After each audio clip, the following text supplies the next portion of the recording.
పుస్తకం చదవటమే ఒక పెద్ద పండగ.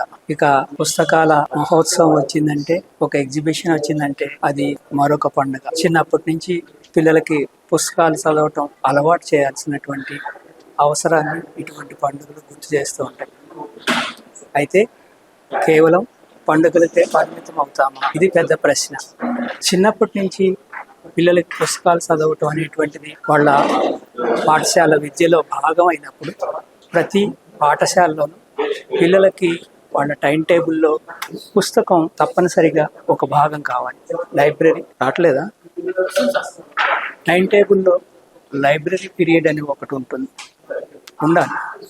అంటే ఆ లైబ్రరీ పీరియడ్లో పిల్లలు అక్కడ చేరి పుస్తకాలు చూస్తారు, పుస్తకాలు ముట్టుకుంటారు, పుస్తకాలు చదువుతారు, పుస్తకాలని టీచర్లు చదువుతుంటే వింటారు, కథలు వింటారు, అలా పుస్తకానికి దగ్గరవుతారు. కానీ ఈరోజు పిల్లలకి పుస్తకం అందుబాటులో లేదు.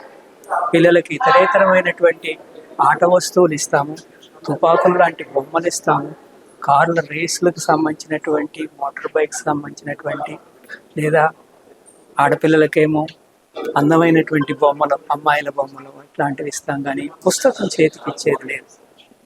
పుస్తకం చేతికి తీసుకున్న తర్వాత ఆ పిల్లవాడి ఆలోచనలు ఎంతగా వికాసం చెందుతాయో, ఆ బాలల మనస్సు ఎంతగా వికాసం చెందుతుందో మనం తెలుసుకోలేము.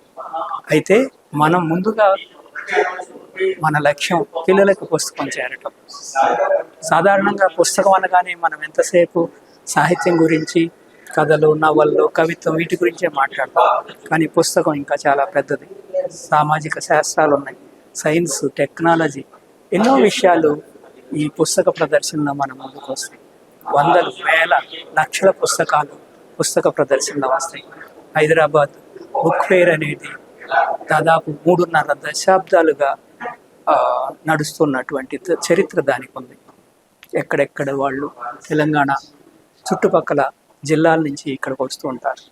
నా రిక్వెస్ట్ ఏంటంటే, ప్రతి స్కూలు తమ పిల్లల్ని ఇక్కడ తీసుకొచ్చి ఈ పుస్తక ప్రదర్శన చూపించండి. పుస్తకాలను తాకటాన్ని, పుస్తకాలను చూడటాన్ని, పుస్తకాలను చదవటాన్ని వాళ్ళు ఫీల్ కావాలి. ఆ అనుభూతి వాళ్ళని జీవితాంతం కాపాడుతుంది. పుస్తకం ఇచ్చేటువంటి జ్ఞానం ఎప్పటికీ చెదరనిది, చెరగనిది. దాన్ని ఎవరు దొంగిలించలేరు.